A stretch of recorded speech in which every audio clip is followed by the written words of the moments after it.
আসসালামু আলাইকুম। Hello guys, আপনাদের মাঝে নতুনভাবে এসেছি।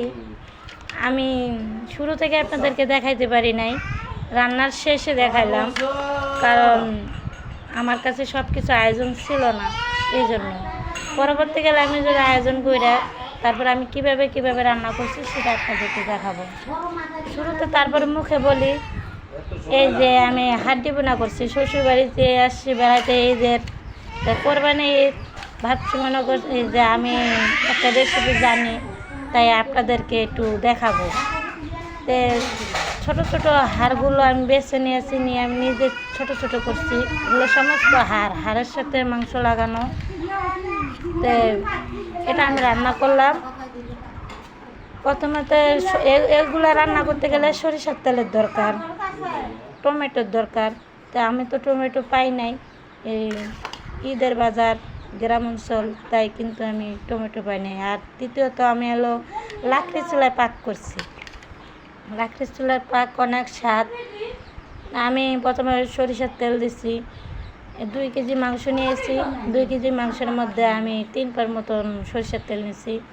সরিষার তেল, তার সরিষার তেলটা যখন হালকা গরম হয়ে আসছে, তখন দারচিনি, এলাচ, লবঙ্গ, গোলমরিচ সব কিছুই আমি মনে করে তেলের মধ্যে ছেড়ে দিয়েছি। তেলটা যখন হালকা ভাজা হয়ে আসছে, তখন আমি 2 কেজি মাংসের মধ্যে 3 পার মতন পেঁয়াজ দিয়েছি। পেঁয়াজটা দিলে দেখা যায় যে এই যে ঝোলটা, এটা অনেক সুন্দর ঘন হয়ে আসে, ভাতটা খাইতে স্বাদ লাগে।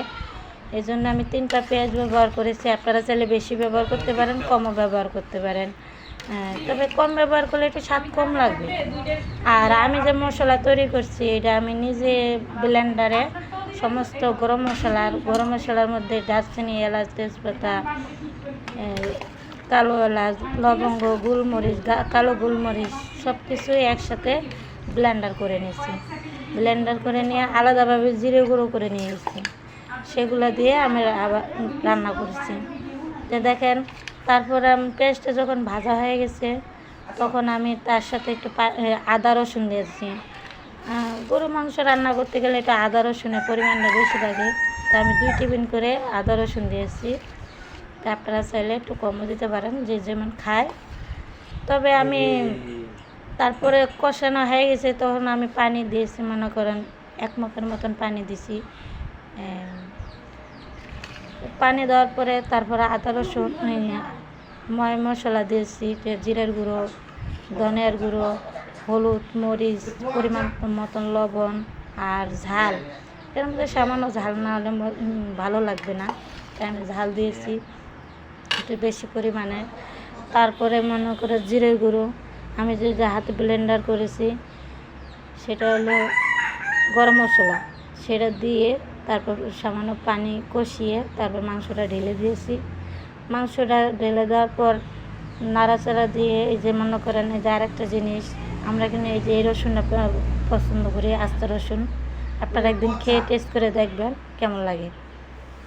আর কিছু কিছু ছোট ছোট কোয়া আমি ছড়িয়ে দিয়েছি।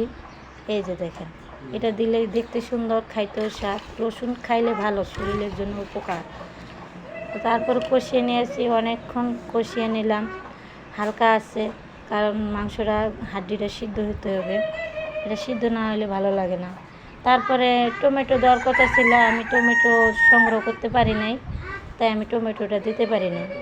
হ্যালো গাইস, তারপরে কষিয়ে এই যে দেখেন কি সুন্দর একটা ফেভারিট কালার আসছে। দেখেন, আপনারা এভাবে টেস্ট করে দেখেন, যদি ভালো লাগে তাহলে আপনি লাইক দিয়েন, কমেন্ট করিয়েন। তারপর আসি, আল্লাহ হাফেজ।